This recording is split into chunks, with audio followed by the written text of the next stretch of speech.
Hello students, welcome to online classes of MICS Education. সরকারি চাকরির প্রস্তুতির জন্য অন্যতম সেরা প্রতিষ্ঠান।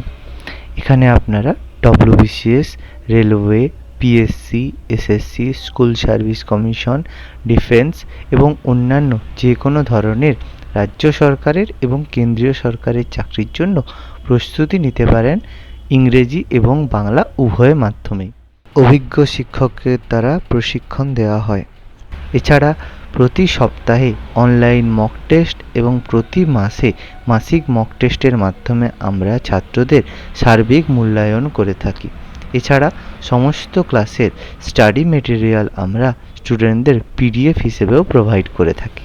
সমস্ত লাইভ ক্লাসের রেকর্ডিং দেওয়া হয়। তাহলে আজকেই যোগাযোগ করুন আমাদের সাথে নিচে দেওয়া নাম্বারগুলিতে এবং সরকারি চাকরির প্রস্তুতির জন্য নিজেকে আরেক ধাপ এগিয়ে নিয়ে যান। ধন্যবাদ। তো আমরা আগের ক্লাসে আমাদের খলজি ডাইনেস্টি অব্দি কমপ্লিট হয়েছিল। খলজি ডাইনেস্টিতে আমরা লাস্ট নাসিরউদ্দিন খসরু শাহ অব্দি পড়েছিল। এতটা পড়া হয়েছিল তো? হ্যাঁ। ওকে, আজকে আমরা মোটামুটি লাস্ট যেটা পড়বো সেটা হচ্ছে তুগলক ডাইনেস্টি আর Lodi dynasty, Sayyid dynasty, Lodi dynasty পড়বো। এখানে বিশাল কোনো ব্যাপার এখানে নেই, খুব ছোট ছোট কিছু ইনসিডেন্ট রয়েছে, সেগুলো সম্পর্কে আমাদের জানলেই হবে। প্রথম যেটা যে সাম্রাজ্য সম্পর্কে বা যে বংশ সম্পর্কে আমরা জানবো সেটা হচ্ছে তুগলক বংশ। আমি একটু আগে এখানেই বলেছিলাম যে পাঞ্জাবের শাসনকর্তা গাজী মালিক তিলপতের যুদ্ধে নাসিরউদ্দিন খসরু শাহকে পরাজিত করে তুগলক ডাইনেস্টি এস্টাবলিশ করেছিল। এই গাজী মালিক ছিল গিয়াসউদ্দিন তুগলকের প্রকৃত নাম।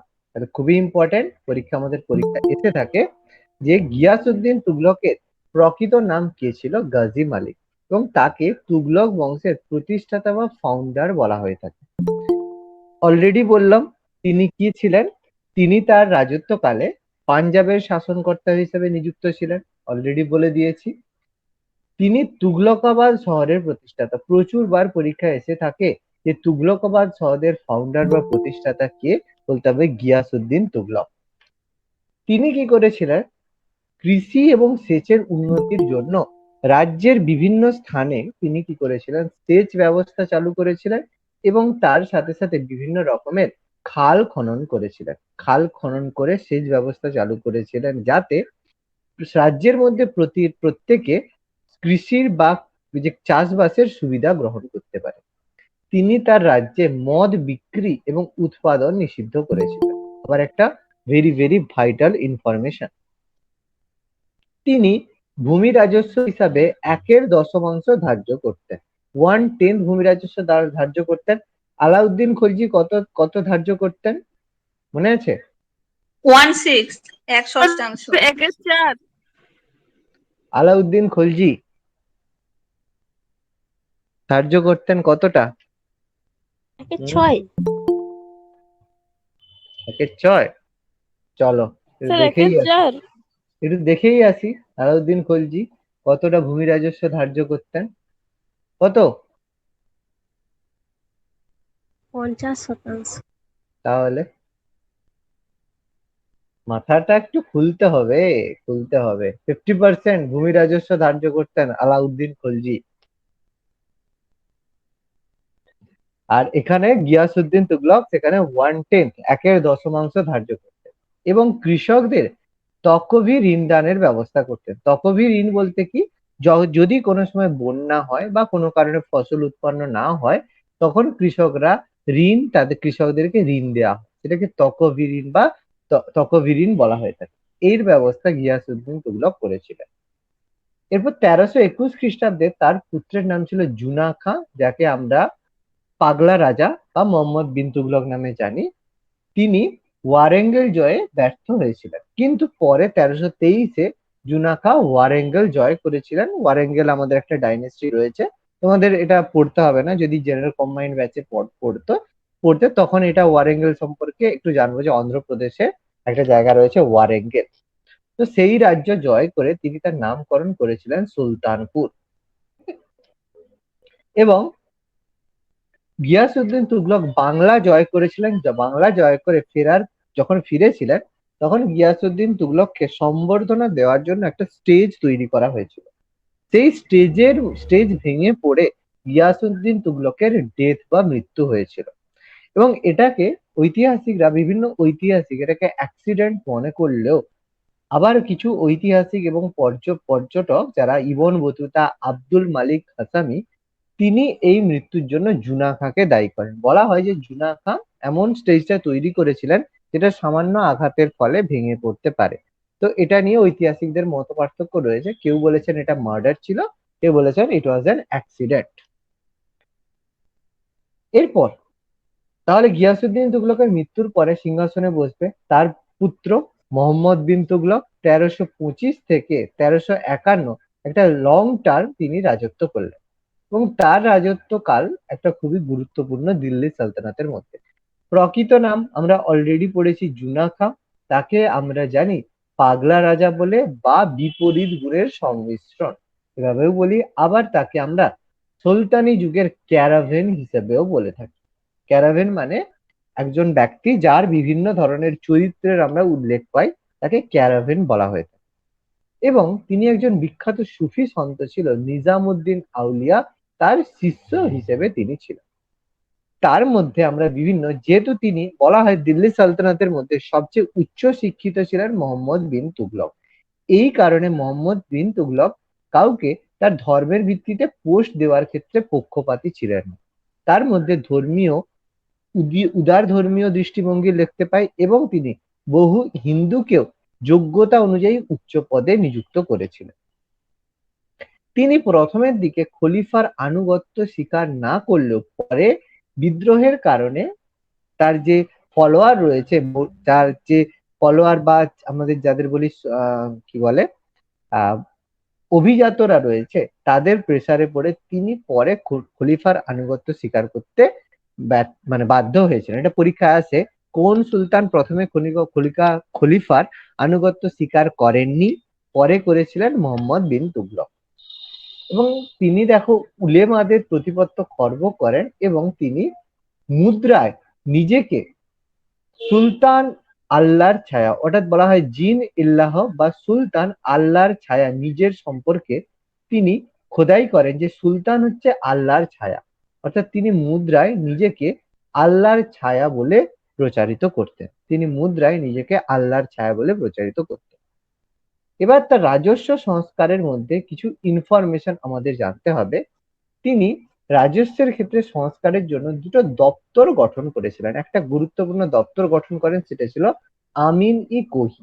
পরীক্ষায় এসে থাকে এই আমিন ই কোহি কি দপ্তর ছিল, বলতে হবে আমিন ই কোহি একটা কৃষি দপ্তর ছিল, যার কাজ ছিল কৃষির উন্নয়ন করা এবং পতিত জমি পুনরুদ্ধার করা। পতিত জমি বলতে কি, যেই জমিগুলো চাষযোগ্য নয় সেই জমিগুলো যাতে আবার চাষযোগ্য করা পসিবল হয়, সেটা করা হচ্ছে এই আমিন ই কোহর উদ্দেশ্য ছিল। নেক্সট দেখো, তার আরেকটা কর্মসূচি ছিল রাজধানী স্থানান্তরকরণ, যেটা তার একটা ব্যর্থ কর্মসূচির মধ্যে অন্যতম ছিল। 1327 খ্রিস্টাব্দে তিনি কি বললেন যে তিনি তার রাজধানী দিল্লি থেকে দৌলতাবাদ বা দেবগিরিতে ট্রান্সফার করবেন এবং ট্রান্সফার করে তার নাম দিবেন দৌলতাবাদ। এটা তিনি ঘোষণা করলেন যে তিনি রাজধানী স্থানান্তরিত করবেন। এই জন্য সবাইকে আদেশ দেওয়া হলো দিল্লি ছেড়ে চলে যাওয়ার জন্য, দিল্লি ছেড়ে দৌলতাবাদ যেতে। কিন্তু কিছু অর্ধেক পথ যাওয়ার পরে তিনি রিয়েলাইজ করলেন যে টোটাল এত বড় রাজধানী স্থানান্তর করা খুবই ব্যয়বহুল এবং খুব মানে ইউজফুল কোনো প্রসেস নয়। কারণ তিনি রাজধানী স্থানান্তর করেছিলেন, তার দুটো কারণ ছিল। একটা কারণ ছিল, দেখো এখানে তিনটে কারণ দেওয়া আছে, কারণগুলোর মধ্যে যে দেবগিরি রাজ্যের কেন্দ্রস্থলে অবস্থিত হওয়ার জন্য উত্তর ভারত এবং দক্ষিণ ভারত ইজিলি শাসন করা পসিবল হবে, এবং যেহেতু মঙ্গলরা যখন আক্রমণ করে তারা ডাইরেক্ট দিল্লি আক্রমণ করে, ফলে তারা দিল্লির যদি দৌলতাবাদ থাকে তাহলে দিল্লি আক্রমণ করলে সহজেই এখান থেকে আগে দৌলতাবাদ থেকে খবর পেয়ে যাবে, ফলে মঙ্গল আক্রমণ প্রতিহত করা যাবে। সাউথ ইন্ডিয়াতে বিভিন্ন প্রাকৃতিক সম্পদ রয়েছে, সেগুলো ব্যবহার করার জন্য তিনি রাজধানী স্থানান্তর করতে চেয়েছিলেন। কিন্তু তিনি রিয়েলাইজ করলেন যদি দিল্লি থেকে দৌলতাবাদ চলে যান তাহলে কি হবে, দিল্লি আনসিকিউরড অবস্থায় থাকবে, ফলে মঙ্গলরা এসে সহজেই দিল্লি দখল করে নিতে পারবে। এই কারণে তিনি কি করেছিলেন, আবার এটিকে ব্যর্থ করে পুনরায় দিল্লিতে 1335 খ্রিস্টাব্দে তিনি আবার ফিরে চলে এসেছিলেন এবং এটা ছিল তার একটা ব্যর্থতম কর্মসূচির মধ্যে অন্যতম। তিনি একটা তামার মুদ্রা চালু করেছিলেন, যেটা দোকানি নামে একটা তাম্র মুদ্রা তিনি চালু করেছিলেন। এবার তিনি এটাই আমরা বোঝাই তিনি প্রথম তামার মুদ্রা চালু করেছিলেন কি কারণে, কারণ ওয়ার্ল্ড ওয়াইজ পৃথিবীব্যাপী তখন সিলভার বা রূপার শর্টেজ দেখা দিয়েছিল। তাহলে তিনি সিলভারের অল্টারনেট হিসেবে তামার মুদ্রা চালু করলেন, কিন্তু তাতে সমস্যা কি দেখা দিল, তামার মুদ্রা চালু করার ফলে প্রচুর পরিমাণে তামার মুদ্রা জাল হওয়া শুরু করলো। ফলে সমস্যার মধ্যে দেখা দিল যে বিদেশি বণিক যারা থাকলো তারা কিন্তু আর এই মুদ্রা অ্যাকসেপ্ট করলো না। ফলে বৈদেশিক বাণিজ্য খুব ক্ষতিগ্রস্ত হলো। ফলে সুলতান আবার এই মুদ্রাকে বাতিল করলেন এবং এর জন্য প্রচুর টাকা সুলতানকে খরচ করতে হয়েছিল।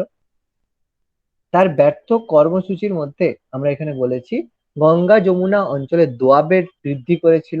কারণ গঙ্গা যমুনা দোয়াব বলতে বলা হয় যে গঙ্গা নদীর অববাহিকা ইউপি যেই জায়গায় প্রচুর ফার্টাইল বা মানে যেখানে প্রচুর পরিমাণে চাষবাস করা পসিবল হয়, সেই জায়গা থেকে সুলতান প্রচুর পরিমাণে ট্যাক্স কালেকশন করার চেষ্টা করেছিল। কারণ কি ছিল, হ্যাঁ বলো। স্যার বলছি ওটা তামার নোট হবে না, তামার মুদ্রা তো আগে থেকেই ছিল। অ্যাকচুয়ালি এটা তামার মুদ্রা কয়েন হিসেবেই বলা হয়, তামার মুদ্রা বলা হয়। এবার তামার নোট ব্যাপারটা মানে সেই হিসেবে অ্যাকচুয়ালি মিন্টের কথাই বলা হয়। তামার মুদ্রা আগে থেকে থাকলেও ট্রেডিং এর জন্য তামার মুদ্রা তিনি চালু করেছেন এবং নামটা তামার মুদ্রা নামেই প্রচলিত। এটা আমাদের মানে এইচএস এর মাধ্যমিকের বই টইতে তামার নোটের কথা বলা হচ্ছে, অ্যাকচুয়ালি ওটা নোট ছিল না, কয়েনই ছিল। ঠিক আছে? এবার আমাদের একটু বোঝার সুবিধার জন্য ওটাকে নোট বলা হচ্ছে, বাট ওটা একটা মিন্ট বা কয়েনই ছিল। নামটা আমাদের পড়তে হয় দোকানি। আচ্ছা, দোয়াব অঞ্চল যেটা আমি একটু আগে বললাম যে গঙ্গা যমুনা উত্তরপ্রদেশের যেই অঞ্চলটা বেশি ফার্টাইল, সেখানে প্রচুর পরিমাণে চাষবাস করা পসিবল হয়। এই কারণে মোহাম্মদ বিন তুগলক চেয়েছিলেন ওখান থেকে হিউজ পরিমাণে ট্যাক্স কালেক্ট করে তার সেনাবাহিনীর খরচ মেটাতে। কিন্তু কি হয়েছিল, সেই সময় গঙ্গা যমুনা দোয়াব ওই অঞ্চলে চাষবাস ভালো না হওয়ার কারণে সেখানে বড় একটা দুর্ভিক্ষ দেখা দিয়েছিল। কিন্তু সুলতানের যে কর্মচারী ছিল তারা জোর করে ট্যাক্স আদায় করা শুরু করে। ফলে যে সেখানকার লোকেরা কি করলো, রেগে গিয়ে সমস্ত ফসলে আগুন লাগিয়ে দিল। সুলতানের কানে যখন এটা পৌঁছলো তখন সুলতান কর মুকুব করলেন এবং তাদেরকে রেসপাইট বা তাদেরকে ক্ষতিপূরণ দেওয়ার চেষ্টা করলেন। কিন্তু অলরেডি ফসল ক্ষতিগ্রস্ত হওয়ার কারণে তারা আর সেটাকে অ্যাকসেপ্ট করলো না। এবং এই সংক্রান্ত ইবন বতুতা তার কিতাবুল রাহেলা বইতে লিখেছেন এবং এর ফলে কিন্তু তার রাজ্যের প্রতি বা মোহাম্মদ বিন তুগলকের প্রতি অসন্তোষ জমা হয়েছিল। দিল্লি থেকে রাজধানী ট্রান্সফার, এটা আমি বললাম। মঙ্গল তোষণ নীতি বলতে মঙ্গলদেরকে তিনি একটু মানে সমঝে চলতেন, মঙ্গলদেরকে সেভাবে তোষণ নীতি।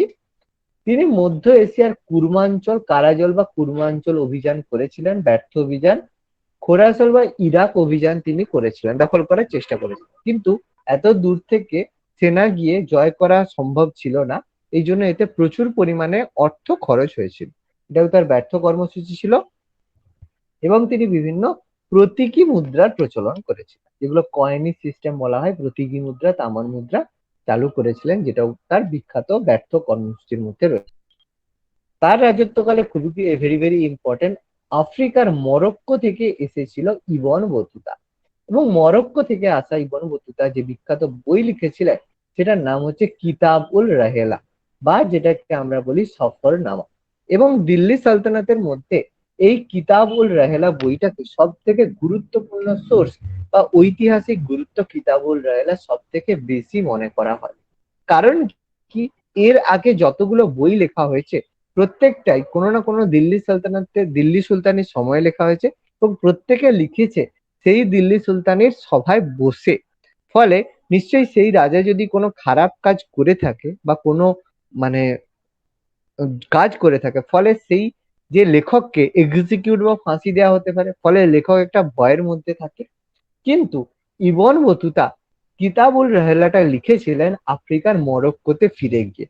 ফলে তার দিল্লি সালতানাতের কোনো রাজার দ্বারা এক্সিকিউট বা ফাঁসি দেওয়ার সম্ভাবনা ছিল না। এই কারণে কিতাবুল রাহেলাকে আমরা দিল্লি সালতানাতের সব থেকে গুরুত্বপূর্ণ বই হিসাবে মনে করে থাকি। মোহাম্মদ বিন তুগলক তিনি দেখো সতীদাহ প্রথা বন্ধের চেষ্টা করেছিলেন, করতে পারেননি, চেষ্টা করেছিলেন। এটা মাঝে মাঝে এসে থাকে যে কোন সুলতান প্রথম সতীদাহ প্রথা বন্ধের চেষ্টা করেছিলেন? মোহাম্মদ বিন তুগলক। এবার মোহাম্মদ বিন তুগলকের সময় কি হয়েছিল? যেসব সাম্রাজ্য আলাউদ্দিন খলজি দখল করেছিল তার বেশিরভাগই কিন্তু স্বাধীন হয়ে গেছিল এই সময়। বেশিরভাগই প্রায় 22টি বিদ্রোহ দেখা দিয়েছিল এবং অধিকাংশ রাজ্য স্বাধীন হয়ে গেছিল এবং এর ফলে দাক্ষিণাত্যে বিভিন্ন স্বাধীন রাজ্যের জন্ম হয়েছিল।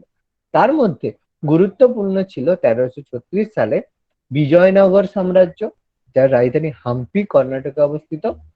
1337 খ্রিস্টাব্দে জালালউদ্দিন আসরান শাহ নেতৃত্বে মাদুরাইতে শাহ ডাইনেস্টি এবং আলাউদ্দিন হাসান বাহমন শাহ নেতৃত্বে বাহমনি সাম্রাজ্য। এবং এই বাহমনি সাম্রাজ্যকে দাক্ষিণাত্যের প্রথম মুসলিম শাসিত সাম্রাজ্য বলা হয়ে থাকে। জাস্ট এখান থেকে দুটো এম্পায়ার আমাদের একটু জাস্ট জানতে হয়, বিজয়নগর এবং বাহমনি। এটা আমরা একটা ক্লাস করাবো যেখানে আমরা ছোট করে এই দুটো ডাইনেস্টির মধ্যে কিছু ইম্পর্টেন্ট জিনিস ইনফরমেশন রয়েছে সেগুলো আমি বলবো যে এদের শ্রেষ্ঠ শাসক কে ছিল, কয়েকটা গুরুত্বপূর্ণ ঘটনা, বেশি ডিটেলস আমাদের এখান থেকে জানতে হয়। এরপর আলাউদ্দিন খলজির পর আমাদের মোহাম্মদ বিন তুগলকের পরে সিংহাসনে বসলেন মোহাম্মদ ফিরোজ শাহ তুগলক। তাহলে ফিরোজ শাহ তুগলক কে ছিল? প্রত্যেকের মনে একটা হবে যে আলাউদ্দিন খলজির ছেলে ছিল, এটা অনেকের মধ্যে ধারণা হবে, যেহেতু পরে বসেছিল ছেলে বসবে। কিন্তু মনে রাখবে ফিরোজ শাহ তুগলক আমাদের মোহাম্মদ বিন তুগলকের কিন্তু ছেলে ছিল না, মোহাম্মদ বিন তুগলকের ভাই ছিল। কিন্তু ভাই নিজের ভাই ছিল না, সে ছিল গিয়াসউদ্দিন তুগলকের ভাই রাজব তুগলক, তার ভাই ছিলেন, মানে সম্পর্কে কাজিন ব্রাদার, মানে তার জেঠুর ছেলে বা কাকুর ছেলে। মনে রাখবে, তাহলে ছেলে কিন্তু ফিরোজ শাহ তুগলক ছিল না, এটা আমরা অনেকে বারবার ভুল করে থাকি। এবং তিনি দেখো খলিফার আনুগত্য লাভ করেছিলেন এবং নিজেকে খলিফার ভৃত্য বলে ঘোষণা করেছিলেন। এবং very very important information, Delhi সালতানাতের একমাত্র সম্রাট, একমাত্র রাজা যিনি দুবার খলিফার স্বীকৃতি লাভ করেছেন। প্রচুর বার এসে থাকে দিল্লি সালতানাতের কোন সুলতান দুবার খলিফার স্বীকৃতি লাভ করেন? ফিরোজ শাহ তুগলক। কিন্তু বলে দুবার রাজ্যাভিষেক হয়, তখন কি হবে? দুবার রাজ্যাভিষেক দিল্লি সালতানাতের ঔরঙ্গজেব। আবার কানে শুনবেই না, কানে না শুনেই উত্তর দিতে হবে তোমাকে। আলাউদ্দিন স্যার খলজি। অপশন দিন না। স্যার আলাউদ্দিন হবে আলাউদ্দিন খলজি হবে।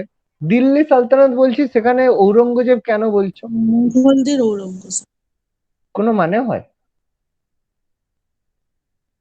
আলাউদ্দিন খলজি, আমি আগেও বলেছিলাম ক্লাসে, সবকিছুতে আমি তো এমসিকিউ ক্লাস করাচ্ছি না, এমসিকিউ ক্লাস হলে তখন আমি অবশ্যই অপশন দিতাম। ক্লাসের মধ্যে যখন জিজ্ঞেস করছি তার মধ্যেও অপশন, এত অপশন নিয়ে হয় না কখনো পড়াশোনা। ফিরোজ শাহ তুগলকের তিনি দুবার খলিফার স্বীকৃতি লাভ করেন। উপাধি তাকে আমরা ভালোভাবেই জানি, তাকে বলা হয় সুলতানি যুগের আকবর বলা হয়। সুলতানি যুগের আকবর উপাধিটা দেওয়া ছিল ঐতিহাসিক হেনরি এলিট। ঐতিহাসিক হেনরি এলিট তাকে সুলতানি যুগের আকবর উপাধি দিয়েছিল। আচ্ছা, এখানে কেউ একজন একটু এখানে এক্সপ্লেন করার নেই, কেউ আমাকে বলতে পারবে কেন ফিরোজ শাহ তুগলককে সুলতানি যুগের আকবর বলা হয়? আকবরের মতন উদার ধর্মনীতি প্রবর্তনের জন্য সব ধর্মের সহিষ্ণু ছিলেন তিনি। আচ্ছা, আর কিছু, অন্য কিছু কজ?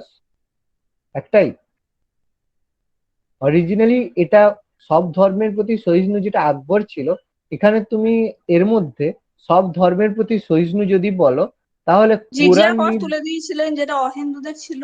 কোথায় কোথায় কোথায় এরকম পড়লে হবে? হবে না, হবে না। জিজিয়া কর চালু করেছিল, কোরআন চালু নির্দিষ্ট করেছিলেন। একদম। সব জায়গায় একই উত্তর হয় না, একটু মাথা খাটাতে হয়। জিজিয়া কর চালু করেছিল কোরআন নির্দিষ্ট পথে, তার মানে সুলতানি ইসলাম ধর্মের বড় ফলোয়ার তিনি ছিলেন। ধর্ম সহিষ্ণু পরধর্ম সহিষ্ণু ব্যাপারটা নয়, যেটা আকবর ছিল তাকে সুলতানি যুগের আকবর বলা হয়, তার অন্য কারণ আছে।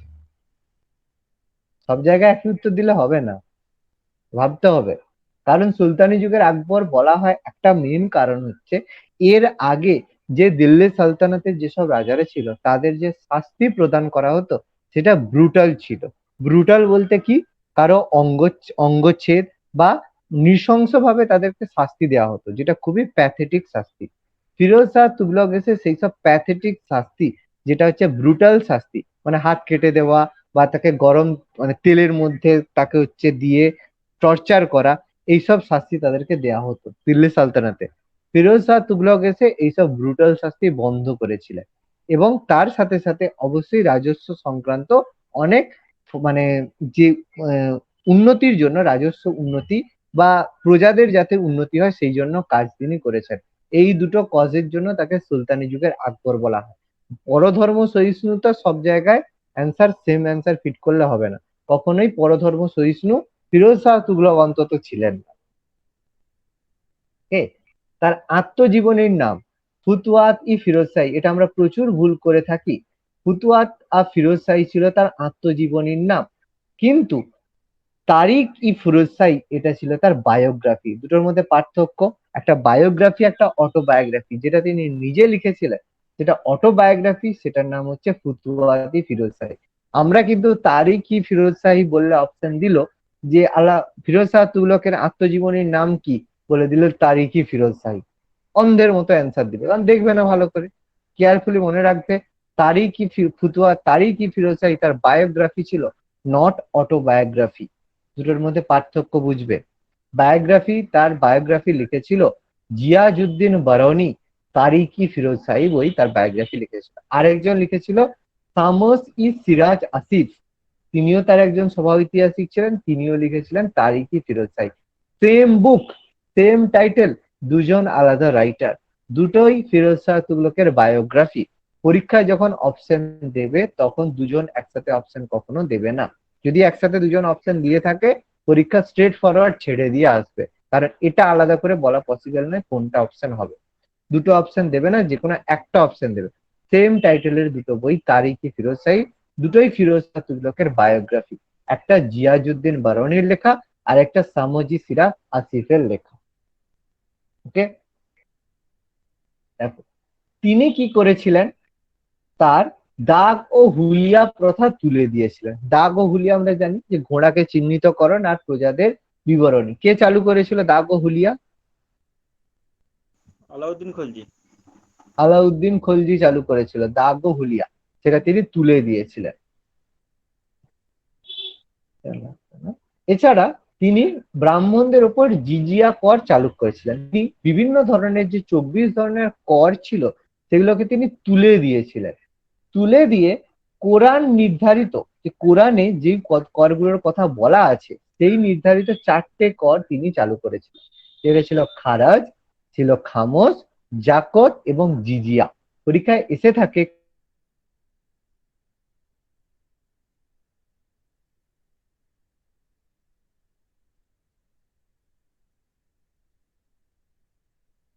নির্দিষ্ট 4টি কর বা কর চালু করেছিলেন অবশ্যই ফিরোজ শাহ। জিজিয়া কর যদি বলে চালু আরো কে করেছিলেন, ফিরোজ শাহ তুগলক কিন্তু হবে। এবং দেখো তিনি কি করেছিলেন, বেতনদের পরিবর্তে জায়গির দান করা শুরু করেন এবং তা সরি এটা শুরু হবে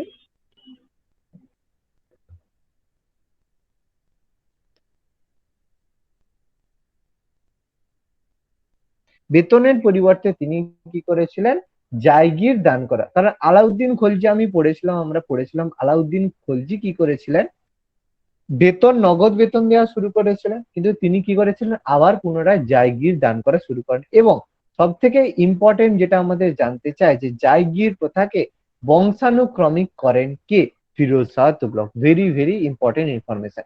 এর আগে জায়গির প্রথা কিন্তু বংশানুক্রমিক ছিল না, অর্থাৎ যাকে চাইবে রাজা তাকে দিতে পারে, যে কোনো সময় তুলে নিতে পারে। কিন্তু জায়গির প্রথাকে বংশানুক্রমিক করেন কে, Firoz Shah Tughlaq. Very very important information. তিনি কর্মনিয়োগ দপ্তর বা পিডব্লিউডি গঠন করেন, বা পিডব্লিউডি পাবলিক ওয়েলফেয়ার ডিপার্টমেন্ট যেটা হয়ে থাকে, পাবলিক ওয়ার্কস ডিপার্টমেন্ট, অর্থাৎ জনগণের কাজ করার জন্য যে ডিপার্টমেন্ট হয়ে থাকে কর্মনিয়োগ দপ্তর, পিডব্লিউডি তিনি গঠন করেন। তিনি জলসেচ ব্যবস্থার প্রসার ঘটার উদ্দেশ্যে 5টি নতুন খাল নির্মাণ করেছিলেন। 5টা নতুন খাল নির্মাণ করেছিলেন Firoz Shah Tughlaq. Very very important information. তিনি একটা গুরুত্বপূর্ণ সংগঠন তৈরি করেছিলেন, সেটা ছিল দেওয়ান-ই-বন্দেগান। সেটা হচ্ছে কি 1,80,000 দাস সম্বলিত একটা দপ্তর তিনি চালু করেছিলেন। কিন্তু এর সঙ্গে 40 চক্রের কিন্তু আকাশ পাতাল পার্থক্য। কি পার্থক্য? 40 চক্র যেটা দাসদের নিয়ে যে দপ্তর গঠন করেছিলেন, তারা কি করতো? সুলতানকে পরামর্শ দেওয়ার জন্য গঠিত হয়েছিল। কিন্তু দেওয়ান-ই-বন্দেগান যে দপ্তরটা রয়েছে বা চালু করেছিল ফিরোজ শাহ তুগলক, সেটা ছিল দাসদের জীবনযাত্রার উন্নতি করার জন্য। দুটোর মধ্যে পার্থক্য কিন্তু থাকবে। দেওয়ান-ই-বন্দেগান আর 40 চক্রের মধ্যে কিন্তু আকাশ পাতাল পার্থক্য রয়েছে। 40 চক্র প্রশাসনিক কাজের জন্য, দেওয়ান-ই-বন্দেগান তাদের জীবন উন্নত করার জন্য। খুব গুরুত্বপূর্ণ আর একটা সংগঠন তিনি চালু করেছিলেন, যেটা হচ্ছে দার-উল-সাফা। চালু করেছিলেন কেন? যাতে সাধারণ মানুষের দাতব্য, বিনামূল্যে দাতব্য চিকিৎসালয়, যাতে ফ্রিতে সবার ডেন্টাল চেক আপ হয়, এই জন্য তিনি দার-উল-সাফা নামে একটা দাতব্য চিকিৎসালয় তৈরি করেছেন। তিনি আরো তৈরি করেছিলেন দেওয়ান-ই-খয়রাত আর দেওয়ান-ই-ইস্তেহক। দেওয়ান-ই-খয়রাত তিনি করেছিলেন যেসব দরিদ্র মুসলিম বা অনাথ বিধবা মহিলা রয়েছে তাদেরকে সাহায্য করার জন্য। জেনারেলি যেসব দরিদ্র অনাথ বিধবা রয়েছে তাদেরকে সাহায্য করার জন্য দেওয়ান-ই-খয়রাত মানে দান। আর দেওয়ান-ই-ইস্তেহক ছিল যেসব যোগ্য পণ্ডিত ব্যক্তিরা রয়েছে যারা অর্থের অভাবে পড়াশুনো বা শিক্ষা গ্রহণ করতে পারে না, তাদের সাহায্য, জেনারেলি যেটাকে স্কলারশিপ বলতে পারি, সেটা হচ্ছে দেওয়ান-ই-ইস্তেহক। দুটো ডিপার্টমেন্ট আলাদা, একটা খয়রাত আর একটা ইস্তেহক, দুটাই ফিরোজ শাহ তুগলক। তিনি কয়েকটা নতুন শহর তৈরি করেন, একটা হচ্ছে জৌনপুর উত্তরপ্রদেশে, ফতেহাবাদ, হিসার, ফিরোজাপুর, ফিরোজাবাদ, এগুলো তিনি তৈরি করেছিলেন নতুন শহর হিসাবে। চলো, সবগুলো প্রায় ইউপিতে অবস্থিত। এরপর তার সময় তিনি বাংলায় আক্রমণ করেছিলেন 1539 খ্রিস্টাব্দে। সালটা লাগে না, আমাদের ইম্পর্টেন্ট একটা কোশ্চেন এসে থাকে। ফিরোজ শাহ তুগলক শাহ বা ডাইনেস্টির কোন রাজার সঙ্গে, বাংলার কোন রাজার সঙ্গে সন্ধি স্বাক্ষর করেছিলেন? সেটা হচ্ছে সিকান্দার শাহ। সিকান্দার শাহর সাথে ফিরোজ শাহ তুগলক সন্ধি বা ট্রিটি স্বাক্ষর করেছিলেন এবং সিকান্দার যে বাংলার স্বাধীনতা তিনি মেনে নিতে বাধ্য হয়েছিলেন। খুব ইম্পর্টেন্ট ইনফরমেশন। কোন দিল্লির সুলতান বাংলায় সিকান্দার শাহের সাথে চুক্তি স্বাক্ষর করেছিল, বা ফিরোজ শাহ তুগলক বাংলার কোন রাজার সাথে চুক্তি স্বাক্ষর করেছিল? সিকান্দার শাহ। খুব ইম্পর্টেন্ট ইনফরমেশন। আচ্ছা, এটা পরীক্ষায় এসে থাকে যে তিনি পুরীর জগন্নাথ মন্দির ধ্বংস করেছিলেন। তিনি পুরীর জগন্নাথ মন্দির ধ্বংস করেছিলেন, তখন রাজা ছিল তৃতীয় ভানুদেব। এবং পরীক্ষায় এসে থাকে এই সুলতান তিনি পুরীর জগন্নাথ মন্দির ধ্বংস করেছিলেন। পরে আবার এটাকে রিবিল্ড করা হয়, জগন্নাথ মন্দির তিনি ধ্বংস করেছিলেন। এবং এটা এসে থাকে 1361 খ্রিস্টাব্দে তিনি নাগরকোটের জ্বালামুখী মন্দির ধ্বংস করেছিলেন। খুব গুরুত্বপূর্ণ ইনফরমেশন, জগন্নাথ মন্দির এবং জ্বালামুখী মন্দির তিনি ধ্বংস করেছিলেন। তাহলে কতটা তুমি বলতে পারবে যে আলাউদ্দিন মানে আমাদের ফিরোজ শাহ তুগলক পরধর্ম সহিষ্ণু ছিলেন? কতটা বলা হ্যাঁ, পসিবল বলো? বলছি যে তেসলিম চৌধুরীর যে বইটা মধ্যযুগের ইতিহাস, ওখানে তো এটাই আছে যে জনকল্যাণ এবং প্রজা কল্যাণকামী কাজের জন্য তাকে আকবরের সাথে তুলনা করা হয়। আমি দেখবেন প্রজা আপনাকে কল্যাণ, স্ক্রিনশট পাঠাবো। অবশ্যই অবশ্যই প্রজা কল্যাণমূলক কাজ তো আমি বলছি, কিন্তু তার সাথে পরধর্ম সহিষ্ণুটা তুমি জুড়ছো কোথা থেকে সমস্ত বলো? ধর্মের জন্য প্রজা কল্যাণমূলক কাজের জন্য, সমস্ত মানে ধর্মের উনি তো পূজা আর হিন্দু মুসলিমের জন্য আলাদাভাবে করেন না। ওই যে দারুল যেটা, এটা ছিল না, দাতব্য চিকিৎসালয় সবার সব জন্য। ধর্মের জন্যই ছিল। হুম হুম। আমি ওটাই বলতে চেয়েছিলাম। কিন্তু যেটা আকবরকে যেই কারণে পপুলার বলা হয়, যেটা হচ্ছে একটা একটা ফাউন্ডেশন দিন আকবর তৈরি ইলাহি, করেছে। দিন না, ইলাহি করেছিলেন বলে। দিনহি ইলাহি তো একটা ছোট্ট ব্যাপার ছিল। দিনহি ইলাহি একজন গ্রহণ করেছিল, সেটা একদম মাইনর ব্যাপার।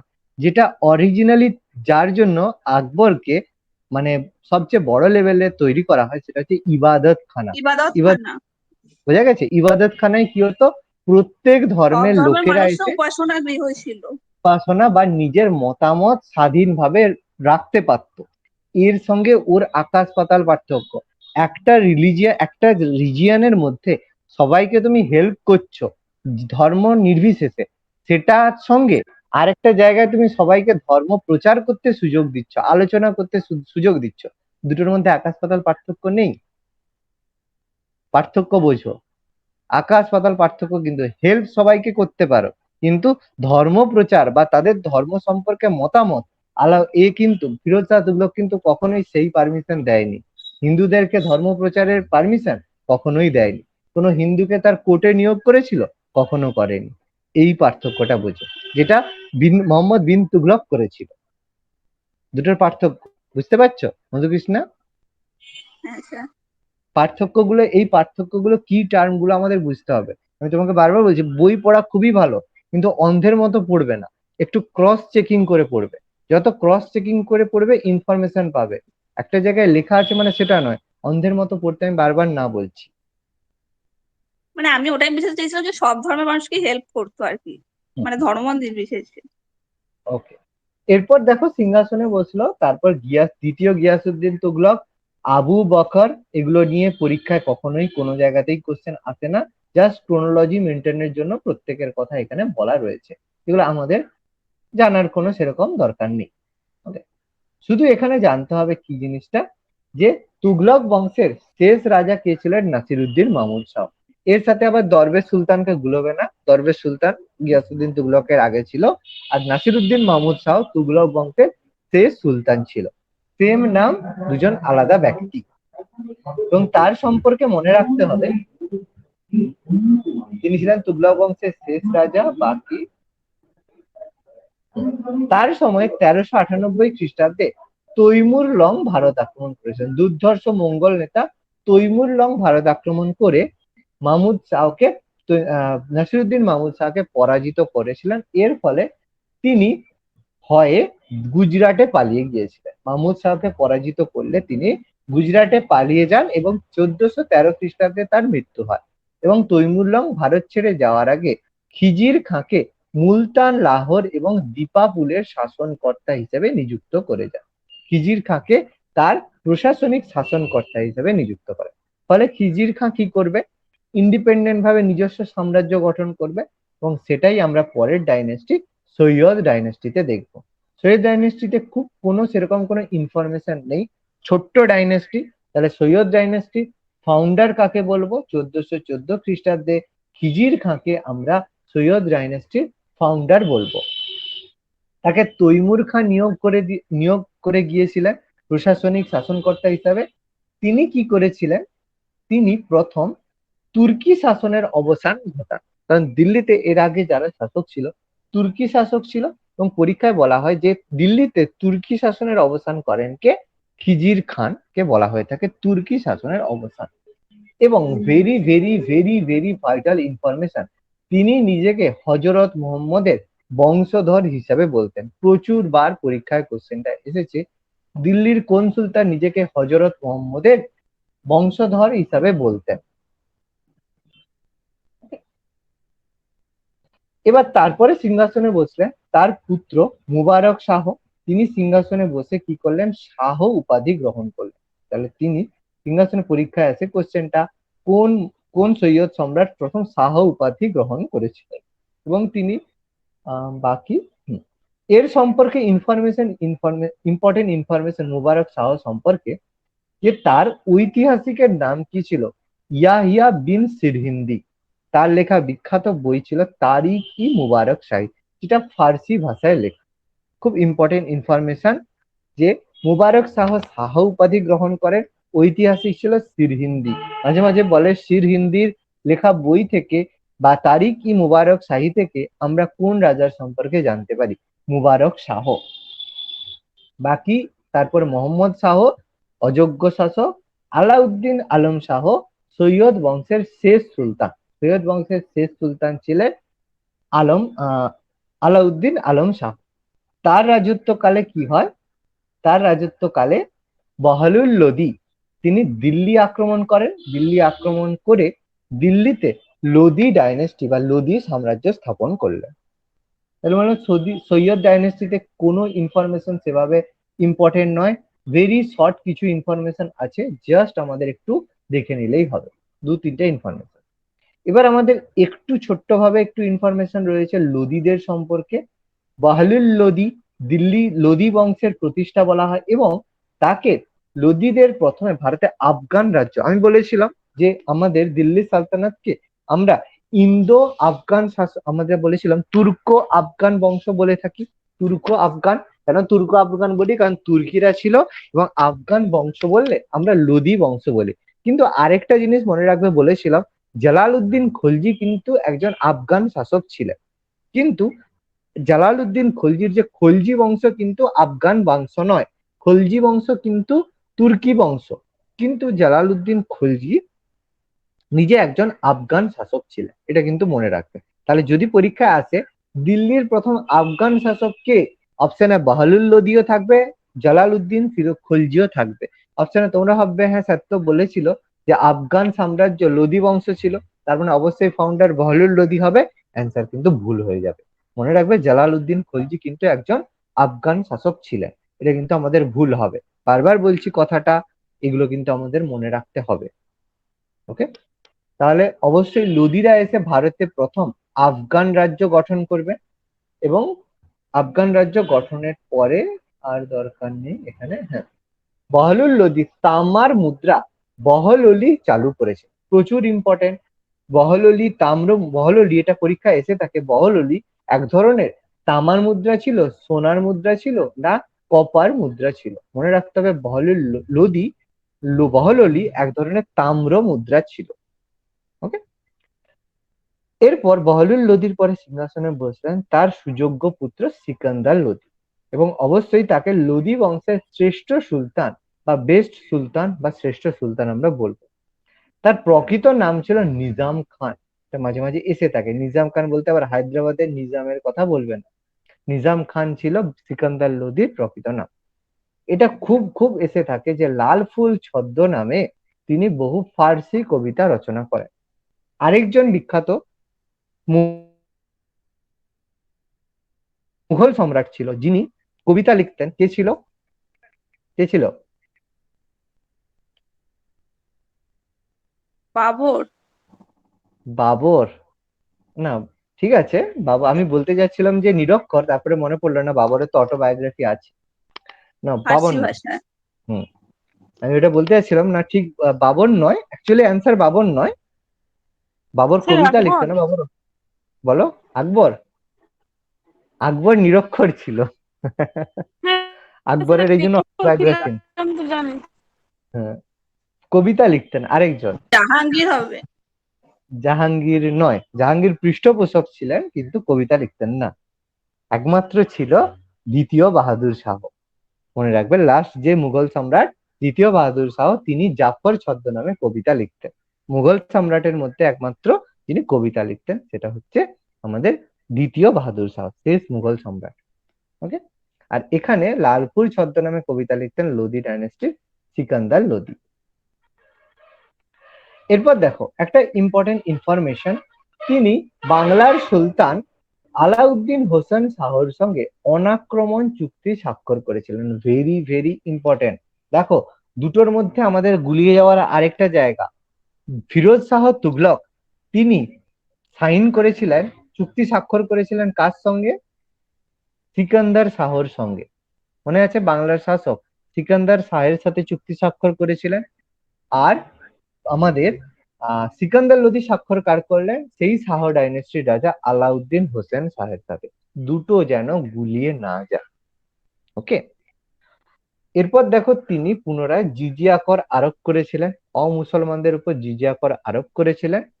তিনি একটা গুরুত্বপূর্ণ ইউনিট চালু করেছিলেন, সেটা হচ্ছে গাজী ই সিকান্দারি, যেটা পরবর্তীকালে শের শাহ এর মাধ্যমে তার রাজস্ব বা জমি জরিপ ব্যবস্থা শুরু করেছিলেন। গাজী ই সিকান্দারি যেটা চালু করা হয়েছিল সিকান্দার লোদির সময়, কিন্তু সবচেয়ে বেশি সিকান্দার এটা কিন্তু পরীক্ষায় কিরকম আসে যে গাজী ই সিকান্দারি পদ্ধতি চালু করেছিলেন কে? সিকান্দার লোদি, কিন্তু কোন পারপাসে চালু করেছিলেন? কৃষিতে উন্নতির জন্য, এবং যে কতটা জমি মানে চাষযোগ্য রয়েছে সেই কারণে চালু করেছিলেন। কিন্তু এটা বেশি পপুলার হয়নি। পপুলার হয়েছিল কার সময়? শের শাহের সময়, যখন শের শাহ এই পদ্ধতিতেই জমি জরিপ করা শুরু করে। দুটোর মধ্যে পার্থক্য, চাষযোগ্য জমির পরিমাণ নির্ধারণ বা এটা জেনারেলি বলা হয় কৃষিতে উন্নতির জন্য ফিরোজ শাহ আমাদের সিকান্দার লোদী চালু করেছিলেন গাজী ই সিকান্দার। স্যার কিন্তু 32 ডিজিট বলতে 32 ডিগ্রি বলতে যেমন 12 আনা 16 আনা হয়ে থাকে, সেরকম 32 ডিজিটে। ডিজিট বলতে অ্যাকচুয়ালি 32 ইউনিট বলা হচ্ছে। ইউনিটকে ডিজিট বলা হয় তো, মানে যেমন 1 আনা 2 আনা 4 আনা হয় না, সেরকম সংখ্যা যেটা 32 সেরকম যে বলা হয় 16 আনা মানে 1 টাকা, তার মধ্যে 8 আনা 4 আনা এরকম ভাবে হয়, সেরকম 32 ডিজিটে মানে তার মধ্যে 32টা ঘর মানে ভাগ ভাগ থাকবে। ঠিক আছে, সেরকম 32 ভাগ মানে 1 গজ এরকম ভাবে, মানে 1 ইউনিট এটি মানে জমি 1 গজ। পরিমাপের একক স্যার। জমি পরিমাপের একক সেই সময় সুলতানি যুগের জমি পরিমাপের একক। এই পদ্ধতিতে শের শাহ তার সমস্ত জমি পরিমাপ করতেন। এটা পরে টোডরমল, এই টোডরমল কিন্তু এর দরবারেই ছিলেন, শের শাহের দরবারে। সে কিন্তু সবচেয়ে বেশি ফ্লারিস্ট হলো আকবরের দরবারে এসে, বলবো আমরা আকবরের রাজস্ব মন্ত্রী। আকবরের রাজস্ব মন্ত্রী। এরপর যেটা ভেরি ভেরি ভাইটাল ইনফরমেশন, তিনি আগ্রা নগরের পত্তন করেছিলেন তিনি, এবং দিল্লি থেকে তার রাজধানী ট্রান্সফার করেছিলেন আগ্রাতে। খুব ইম্পর্টেন্ট কিন্তু, এবং ভেরি ভেরি ইম্পর্টেন্ট একটা ইনফরমেশন, যে নাগারকোটের জ্বালামুখী মন্দির যেটা ফিরোজ শাহ তুগলক ধ্বংস করেছিল, সেই মন্দিরের মূর্তিগুলোকে টুকরো টুকরো করে বাটখারা হিসেবে ব্যবহারের নির্দেশ দিয়েছিলেন ফিরোজ শাহ আমাদের সিকান্দার লোদী। ওকে, খুব মনে রাখতে হবে, দুটোর মধ্যে গুলিয়ে যেন না যায়। জ্বালামুখী মন্দিরের মূর্তিকে বাটখারা হিসেবে ব্যবহার সিকান্দার লোদী, কিন্তু মন্দিরটাকে ধ্বংস ফিরোজ শাহ তুগলক। দুটোর মধ্যে পার্থক্য মনে রাখতে হবে। ওকে, বাটখারা প্রচলন বললে স্যার কোন সুলতান হবে? বাটখারা বললেই তো ফিরোজ শাহ আমাদের হচ্ছে সিকান্দার লোদী, বাটখারা বললে সিকান্দার লোদী। না, আর আগের হচ্ছে দিন একটা কি বলেছিলেন না? এটাই ঠিক বলেছিলাম, মনে নেই। পরে এটা আমি বলেছিলাম যে পরের ক্লাসে আমি বলবো এটা সম্পর্কে। নেক্সট, শেষ রাজা ইব্রাহিম লোদী। লোদী বংশের শেষ সুলতান ইব্রাহিম লোদীকে বলা হয়। তিনি তার রাজত্বকালে পাঞ্জাবের শাসনকর্তা ছিল দৌলত খান লোদী, এবং গুজরাটের শাসনকর্তা ছিল আলম খান লোদী। তারা ইনভাইট করেছিল কাকে? বাবরকে। কাবুলের শাসক ছিল বাবর, বাবরকে ভারত আক্রমণ করার জন্য আমন্ত্রণ জানিয়েছিল। আচ্ছা, তো সেই বাবরকে আক্রমণ করেছিল, এবং বাবর পরীক্ষায় এসে থাকে যে বাবর ভারত আক্রমণ করেছিল কার আমন্ত্রণে। আমরা দৌলত খান লোদীর নামটা বেশি পেয়ে থাকি, আলম খান লোদী কিন্তু বেশি পরীক্ষায় পাই না। কিন্তু মাঝে মাঝে অপশন যদি বিভিন্ন ভাবে ঘুরিয়ে দেয়, তখন দৌলত খান লোদীকে না দিয়ে আলম খান লোদী দিতে পারে। দৌলত খান লোদী পাঞ্জাবের শাসনকর্তা, গুজরাটের শাসনকর্তা ছিল আলম খান লোদী। আমাদের একটু ঠকিয়ে দিতে পারে এরকম, যে বাবর কোন গুজরাটের কোন প্রদেশে বাবর কোন প্রদেশের শাসনকর্তার মানে অনুরোধে ভারত আক্রমণ করতে এসেছিল। অপশনে পাঞ্জাব দিল না, তাহলে তুমি বলবে স্যার কোশ্চেন ভুল আছে, কিন্তু অপশনে গুজরাট দিয়ে দিল। বিভিন্ন ভাবে কিন্তু আমাদের পরীক্ষায় ঠকাতে পারে, এগুলো আমাদের একটু খেয়াল রাখতে হবে। দৌলত 15 খান স্যার কাকা ছিলেন না ইব্রাহিম লোদীর?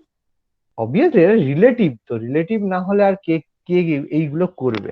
রিলেটিভ ছাড়া মানে ওদের তো কাকা বাবা কারো তো বংশের কোনো ঠিক নেই, কে কার কাকা কে কার বাবা, তার তো কোনো বংশের ঠিক নেই। তো 1526-এ মানে দৌলত খান লোদীর আক্রমণে পানিপথের প্রথম যুদ্ধ হয়েছিল, এবং সেই যুদ্ধে পরাজিত এবং নিহত হয়েছিল ইব্রাহিম লোদী। এর সাথে সাথে লোদী ডাইনেস্টির পতন হয়, এবং সুলতানি যুগের অবসান ঘটে, ভারতে মুঘল সাম্রাজ্যের ভিত্তি স্থাপিত হয়।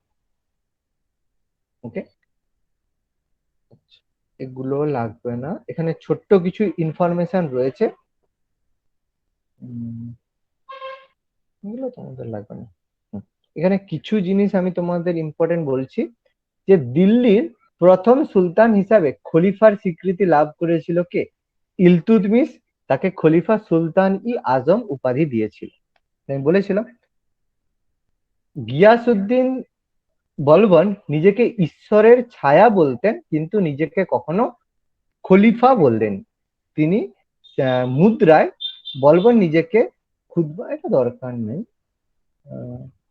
উল্লেখ করেন। এটা রাখো, এতটা রাখো। আলাউদ্দিন খলজি দেখো প্রথমের দিকে খলিফার স্বীকৃতি লাভ না করলেও পরে খলিফার স্বীকৃতিকে অস্বীকার করে নিজেকে প্রকৃত সার্বভৌমের ক্ষমতার মর্যাদা দিয়েছিলেন। আলাউদ্দিন খলজি কিন্তু খলিফার স্বীকৃতি লাভের চেষ্টা না করে খলিফার সার্বভৌমকে অস্বীকার করেছিলেন। মুবারক শাহ খলজি খুব ইম্পর্টেন্ট, আমি বলেছিলাম একটু আগেই, আজকেই বললাম, মুবারক শাহ প্রথম সুলতান যিনি সম্পূর্ণভাবে খলিফার অস্তিত্বকে অস্বীকার করেছিলেন। মুবারক শাহ নিজেকে খলিফা বলে প্রচার করতেন এবং নিজেকে আল ওয়াসিক ইল্লাহ উপাধি গ্রহণ করেছিলেন। নিজেকে খলিফা বলে প্রচারিত করতেন মুবারক শাহ খলজি। ওকে, একমাত্র বললাম বলো, এই ফিরোজ শাহ তুগলক দুবার খলিফার স্বীকৃতি লাভ করেছিলেন। আমি বললাম কয়েকটা ইম্পর্টেন্ট ইনফরমেশন এখানে এই কারণে দেওয়া আছে। আচ্ছা, দপ্তরগুলো এটা দরকার হবে না, এখানে দেওয়ান কি আছে এটা দরকার নেই, এটা লাগবে না। দপ্তরগুলো তোমাদের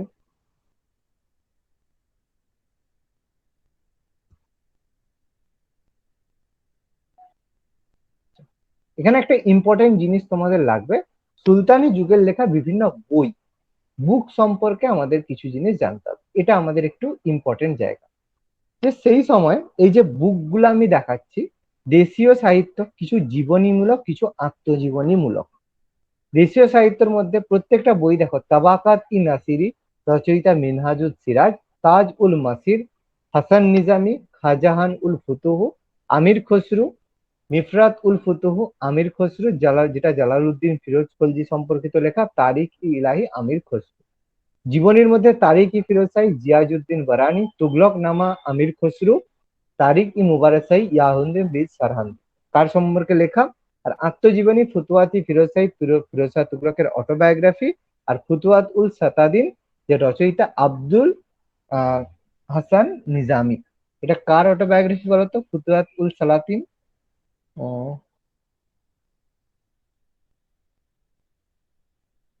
দরকার নেই, লাগবে না। ওকে, মোটামুটি দেখো কয়েকটা বইয়ের নাম আমি শুধু এখানে মেনশন করেছি, সব বইকে আমি এখানে বলিনি, কিছু আমি এখানে ছোট ছোট করে তোমাদেরকে দিয়েছি। কিছু দেশীয় সাহিত্য, কিছু জীবনী, কিছু আত্মজীবনী, আর কিছু বিদেশি পর্যটকের বই, যেটা হচ্ছে আমাদের এই অল বিরুনের লেখা তারিখিহীন কিতাবুল রাহেলা ইবন বতুতা। তাহলে এই বইগুলো আমাদের কিন্তু জাস্ট মুখস্থ করতে হবে, খুব ইম্পর্টেন্ট ভাইটাল জায়গা। ওকে, পিডিএফ আমি আজকেই দিয়ে দেবো, টোটালটার পিডিএফ আমি আজকেই দিয়ে দেবো। এগুলো কিন্তু আমাদের মুখস্থ করতে হবে, পরীক্ষাতে কিন্তু রাইটার আমাদের জানতে চায়। স্যার সুলতানি যুগের যে করগুলো ছিল ওইটার পিডিএফ মানে ওটার লাগবে নোটটা না, দিয়ে দিন লাগবে এর না, সাথে। লাগবে না, কল লাগবে না, কর তোমাদের লাগবে না। কর অ্যাকচুয়ালি যেগুলো আমি ছোট বললাম, কর বলতে কি বলতো, তোমার এই গিয়াসউদ্দিন তুগলক মানে ফিরোজ শাহ বলো, ওই হ্যাঁ, ফিরোজ শাহ তুগলক যে করগুলো চালু করেছিল, যে 4টে কর, ব্যাস ওই 4টে কর করলেই হবে, এর বাইরে লাগবে না, করগুলো লাগে না। করগুলো অত টাফ কোশ্চেন তোমাদের দেবে না। আচ্ছা, আর তোমাদের যেগুলো লাগবে, এত ডিটেলস লাগবে একটা না। তহবিলহীন ভাবে তলবির ইউনিটটা হুম, তো কি বল, তহবিলহীন ভাবে স্যার ওখানে তারিখ লেখা আছে।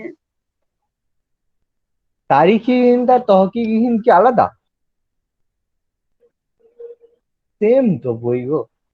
এরকম একটা বই, এটাই সমস্যা কি বলতো, একটা বই পড়েছো, তারিখহীন তহকিহীন সেম বই, তুমি একটা বই ওদের পড়লে ভাষা এরকম। ধরো তহকিক বলে, ওইটাই বলছি আর কি, একদম, ওদের ওই জন্য ভাষা। তুমি দেখো তো তারিখহীন আছে নাকি, কোশ্চেন বিভিন্ন জায়গায় ঘাঁটো, 5টা বই ঘাঁটো, কোনো বই তারিখহীন বলবে, তহকিহীন বলবে, সেম বই। আচ্ছা, এখানে আর তোমাদের, হ্যাঁ, আর একটা জিনিস লাগবে খুব ইম্পর্টেন্ট, যেটা আমি দিয়ে দিচ্ছি তোমাদের। সুলতানি যুগের বিভিন্ন স্থাপত্য, যেটা আমাদের একটা ইম্পর্টেন্ট, সেটা হচ্ছে কুয়াত উল ইসলাম মসজিদ। এগুলো আমাদের লাগবে, যে ফাউন্ডেশন গুলো কে কে তৈরি করেছিল। কুয়াত উল ইসলাম মসজিদ দিল্লিতে অবস্থিত রয়েছে। এটা তৈরি করেছিল কুতুবুদ্দিন আইবক, যেটা প্রথম ইন্দো ইসলামিক নীতিতে তৈরি। ইন্দো ইসলামিক রীতি মানে প্রথমে বলেছিলাম আমি যে ইসলামরা ভারতে আসার পরে তাদের যে রীতি আর আমাদের রীতির মধ্যে যে সংমিশ্রণ হয়েছিল, সেই হিসাবে কুয়াতুল ইসলাম মসজিদ ছিল প্রথম ইন্দো ইসলামিক রীতি অনুসরণ করা প্রথম মসজিদ। কিন্তু যদি বলে সুলতানি যুগের প্রথম স্থাপত্য বা নিদর্শন, সেটা অবশ্যই হবে আড়াই দিনকা ঝোপড়া, যেটা আজমির শরীফে অবস্থিত, যেটা কুতুবুদ্দিন আইবক তৈরি করেছিল। এটাও আমি কিন্তু মনে করো তোমাদের ফার্স্ট যে ক্লাস সেখানে লিখে দিয়েছিলাম। এবং এটাও দেখো ইন্দো ইসলামিক রীতিতে তৈরি হয়েছিল। ওকে, তারপর খুব ইম্পর্টেন্ট কুতুব মিনার। আমি তোমাদেরকে বলেছিলাম কুতুব মিনারের কথা। কুতুব মিনার দিল্লিতে কুতুবুদ্দিন আইবক নির্মাণ শুরু করে, সমাপ্ত করেছিল ইলতুৎমিশ। পরে সেটা বজ্রপাতে ভেঙে গিয়েছিল, বজ্রপাতে ভেঙে যাওয়ার পর সেটাকে রিপেয়ার করেছিল ফিরোজ শাহ তুগলক। ওকে, এই কথাটা বলা আছে দেখো, ডেডিকেটেড টু কুতুবুদ্দিন বাখতিয়ার কাকি, বিখ্যাত সুফি সাধক কুতুবুদ্দিন বাখতিয়ার কাকির স্মৃতির উদ্দেশ্যে এটা নির্মাণ করা শুরু হয়, যেটা কুতুবুদ্দিন আইবক তৈরি করে, পরে নির্মাণ করে ইলতুৎমিশ, 3 তলা নির্মাণ করে, আর বজ্রপাতে ক্ষয়প্রাপ্ত হওয়ার পরে ফিরোজ শাহ তুগলক।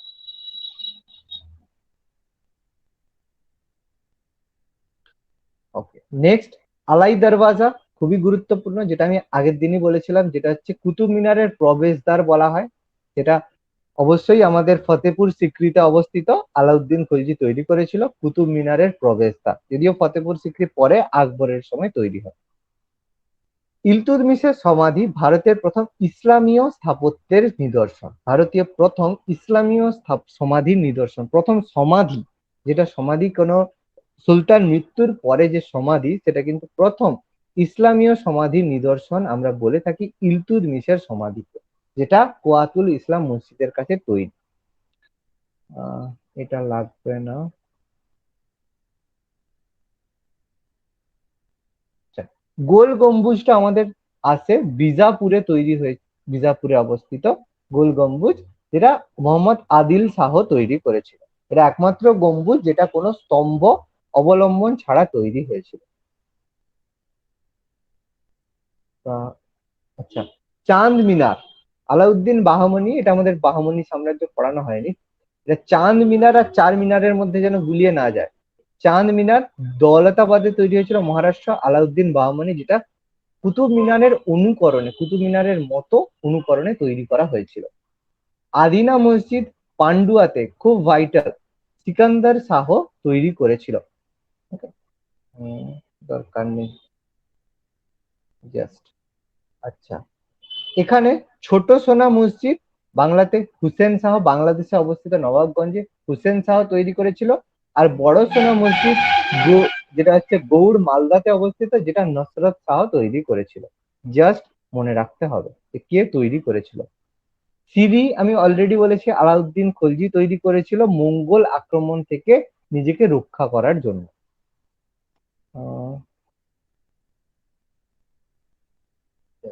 নেই। তুগলকাবাদ গিয়াসউদ্দিন তুগলক তৈরি করেছিল, যেটা গিয়াসউদ্দিন তুগলকের পরে, গিয়াসউদ্দিন তুগলকের মৃত্যুর পরে তাকে এখানে সমাধিস্থ করা হয়, অর্থাৎ মৃত্যুর আগে থেকে সে নিজের সমাধি তৈরি করে গেছিল। গিয়াসউদ্দিন তুগলককে সমাধি দেওয়া হয় তুগলকাবাদ, এটা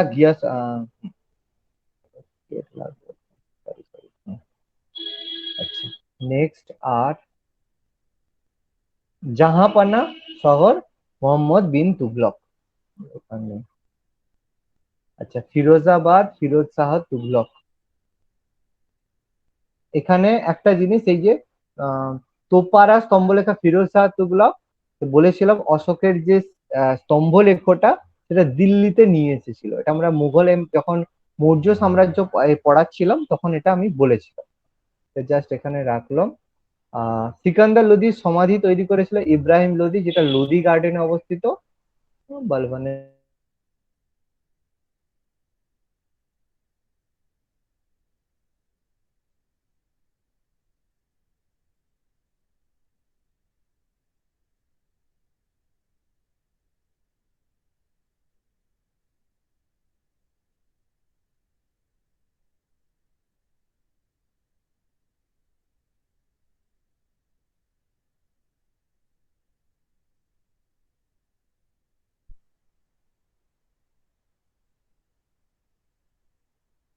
হচ্ছে সারাংশের মতো একটা দিয়ে থাকি, সেটা হচ্ছে মোহাম্মদ ঘুরি পৃথ্বীরাজ চৌহানের মধ্যে তরাইনের দুটো যুদ্ধ হয়েছিল। প্রথম তরাইনের যুদ্ধ 1191, দ্বিতীয় 1192। কুতুবউদ্দিন আইবককে আমরা লাখ বক্স বলে থাকি তার দানশীলতার জন্য। আড়াই দিন কা ঝোপড়া কুতুবউদ্দিন আইবক তৈরি করেছিল। 40 চক্র তৈরি করেছিল ইলতুৎমিশ। বলেছি আমরা দিল্লির প্রথম সুলতান যিনি খলিফার স্বীকৃতি লাভ করেন ইলতুৎমিশ। দরবেশ সুলতান বলা হয় নাসিরউদ্দিন মাহমুদ শাহকে। 40 চক্র ধ্বংস করেন গিয়াসউদ্দিন বলবন বা উলুগ খাঁ প্রকৃত নাম। দেওয়ান-ই-আর্জ সামরিক দপ্তর গিয়াসউদ্দিন বলবন। সিজদা পাইবস চালু করেছিলেন বলবন, যেটা পার্সিক প্রথা ছিল। দিল্লির প্রথম সুলতান যিনি রাজার দৈব সত্ত্ব হিসাবে ঘোষণা করেছিলেন গিয়াসউদ্দিন বলবন। দাস বংশের শেষ সুলতান কায়ারমুস। আলাউদ্দিন খলজির প্রকৃত নাম আলী গুরসাম। দিল্লির যে সুলতানের দুবার রাজ্যাভিষেক হয় আলাউদ্দিন খলজি। মুদ্রায় নিজেকে আল্লাহর ছায়া বলেন মোহাম্মদ বিন তুগলক। সিকান্দার-ই-সানি উপাধি গ্রহণ করেন আলাউদ্দিন খলজি।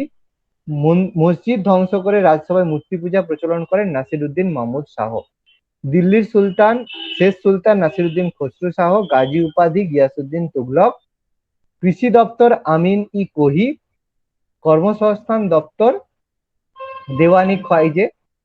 পিডব্লিউডি দার উল সাফা, দেওয়ানি খয়রাত, দেওয়ানি ইস্তেহক, যে ডিপার্টমেন্ট গুলো আমি আজকেই বললাম। ফিরোজ শাহ তুগলক খলিফার বৃত্ত ঘোষণা করে 24 ধরনের কর বাতিল করে কোরআন নির্দিষ্ট 4 ধরনের কর চালু করেন ফিরোজ শাহ তুগলক। মোহাম্মদ বিন তুগলকের সময়ে স্বাধীন হয়েছিল বিজয়নগর বাহমনি সাম্রাজ্য। ফিরোজ শাহ তুগলকের সমসাময়িক রাজা ছিল বাংলায় ইলিয়াস শাহ এবং সিকান্দার শাহ। পুরীর জগন্নাথ মন্দির ধ্বংস করেছিলেন ফিরোজ শাহ তুগলক, আর নাগরকোটের মন্দিরও। আর ফিরোজ শাহ তুগলকের সমসাময়িক গিয়াসউদ্দিন বারানি, সামসি আসিফ দুজনেই তারিখি ফিরোজ শাহী বায়োগ্রাফি লিখেছিলেন। তৈমুর লংয়ের সময় ভারত আক্রমণ করেছিলেন নাসিরউদ্দিন মাহমুদ শাহ। লোদি বংশের শেষ সুলতান ছিলেন ইব্রাহিম লোদি। আর হচ্ছে পানিপথের প্রথম যুদ্ধ 1526। বাবর ইব্রাহিম লোদির মধ্যে বুলবুল-ই-হিন্দ বা ভারতের তোতা পাখি বলা হয় আমির খসরুকে। মোহাম্মদ বিন তুগলকের সময় আগত পর্যটক ছিলেন ইবন বতুতা, যার লেখা বিখ্যাত বই ছিল কিতাবুল রাহেলা। ওকে, দেখো এখানে মোটামুটি দিল্লি সালতানাত আমাদের টপিক টোটাল কমপ্লিট। আজকে আমি তোমাদের পিডিএফ দিয়ে দিচ্ছি, রেকর্ডিংটাও পাঠিয়ে দিচ্ছি। ধন্যবাদ ভিডিওটি দেখার জন্য। আমাদের ভিডিওটি কেমন লাগলো অবশ্যই কমেন্ট বক্সে জানাবেন এবং পরবর্তী ক্লাসের এই ধরনের ভিডিও পেতে অবশ্যই আমাদের চ্যানেল MICS এডুকেশন সাবস্ক্রাইব করবেন। ধন্যবাদ।